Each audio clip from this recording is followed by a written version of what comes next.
भारतीय सेना ने बीती रात पाकिस्तान के 9 आतंकी ठिकानों पर निर्णायक हवाई हमले कर उन्हें पूरी तरह से ध्वस्त कर दिया। इस कार्रवाई का देश भर में स्वागत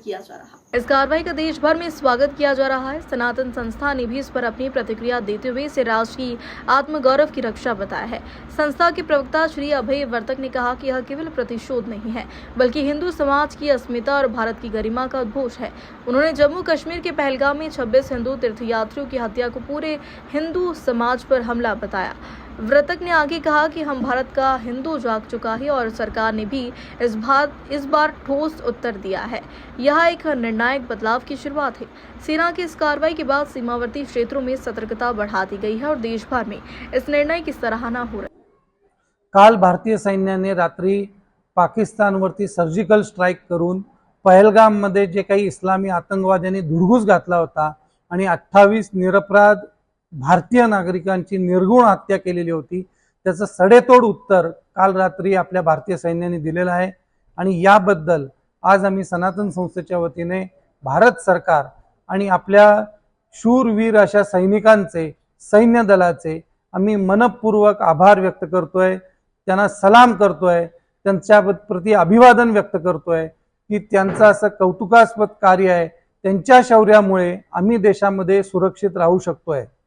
एक गोष्ट मात्र समोर घडताना दिसते की या देशामध्ये राहणारे काही पुरोगामी लोक अशा प्रकारचे सर्जिकल स्ट्राईक झाल्यावरती सैन्य दलाच्या पाठीशी भक्कमपणे उभे राहण्याऐवजी त्यामध्ये शंका निर्माण करण्याची काळी कृत्य करतायत, नॅरेटिव्ह पसरवण्याचं काम करतायत। राणा आयुब सारखी मुलगी त्या ठिकाणी सैन्य दलाचं एक विमान पडलं अशा प्रकारचं ट्विट करते।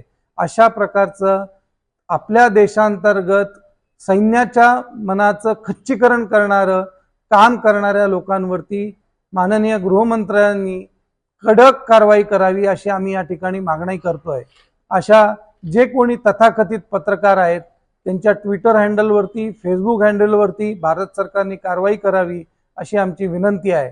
आणि हा जो काही नॅरेटिव्हचा लढा आहे तो आम्ही सर्व संघटना एकत्रित येऊन सैन्य दलाला आज आम्ही वचन देतोय की हे जे कोणी तुमच्या विरोधात तुमचं खच्चीकरण करणारे जे लोक आहेत, ज्या संघटना आहेत की ज्या विदेशातल्या पैशावरती नाचतायत, त्यांना सडेतोड उत्तर देण्याचं काम आम्ही सर्व संघटना एकत्रित येऊन करू।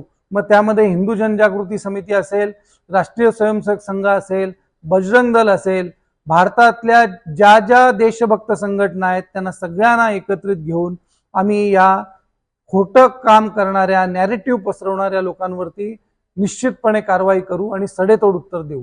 हे वचन आज आम्ही या भारतीय सैन्याला या निमित्ताने या ठिकाणी देतोय।